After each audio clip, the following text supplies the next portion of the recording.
家问千万字，大家要跟大家做伙来捌一日全国庆日，大家欣赏到精彩军旗表演。今仔日要甲大家小解这一日就是军歌稳军读第一条。军就是部队的意思，咱讲三军，也就是依照无同的兵种分做海军、陆军甲空军。另外比赛级数头三名并头排，咱讲是冠军、亚军甲季军。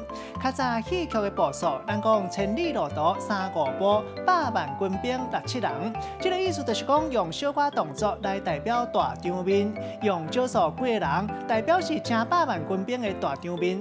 带大家做伙来小解这两个词。